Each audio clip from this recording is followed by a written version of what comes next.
You know, when we talk about legendary fighter jets, we're not just talking about machines. We're talking about flying embodiments of military strategy. Each one of these aircraft was born in a different era for a completely different reason, and each one was designed to dominate the sky in its own very unique way. Okay, so let's dive right in. We're gonna break down 4 absolute icons of air power. We've got the pure dogfighter, the versatile workhorse, the naval brawler, and the invisible hunter. We'll see what makes each one of them a true legend. All right, first up, the F-15 Eagle. Now, to really get this jet, you have to rewind to the Vietnam War. American fighters, which were often heavy, were getting outmaneuvered by smaller, much nimbler adversaries. So coming out of that war, the US military had a very specific demand: a new fighter with one single crystal-clear mission. And when I say a singular purpose, I really mean it. The F-15's design philosophy was all about creating the ultimate dogfighter, period. The engineers were basically told to forget about air-to-ground capabilities. Every single ounce of effort went into one thing: achieving total and complete control of the air. Now just look at this number for a second. Over 100 to 0. That's not just a good combat record. That is absolutely astonishing. It's a record that puts the F-15 in a class all by itself, completely distinct from almost any other fighter jet in history. So how on earth does it pull that off? Well, this is how. The F-15 is powered by these 2 massive engines that produce more thrust than the plane's own weight. So what does that really mean? It means it can do things most jets only dream of, like accelerating straight up in a vertical climb. It can literally defy gravity to force its will on an enemy. Next up, we've got the F-16, and this jet represents a totally different way of thinking. You see, if the F-15 was the specialized heavyweight champion, the F-16 was built to be a lighter, more cost-effective, and unbelievably versatile contender. And this comparison really gets to the heart of it. You've got the F-15 on one side, the specialist, built to dominate one single mission. And then you've got the F-16, the generalist.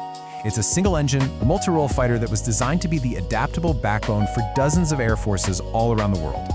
You know, what made the F-16 so groundbreaking was its pilot-centric design. First, look at that frameless bubble canopy. It gives the pilot an incredible, unobstructed 360-degree view. Then, the control stick is on the side, not in the middle, which makes it much easier to handle under extreme G-forces.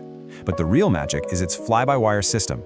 The computers are constantly making tiny adjustments to tame an airframe that was intentionally designed to be unstable, just for the sake of insane agility. It's brilliant. Okay, so now we're going to shift from land-based jets to a fighter designed for a completely different and much harsher battlefield: the open ocean.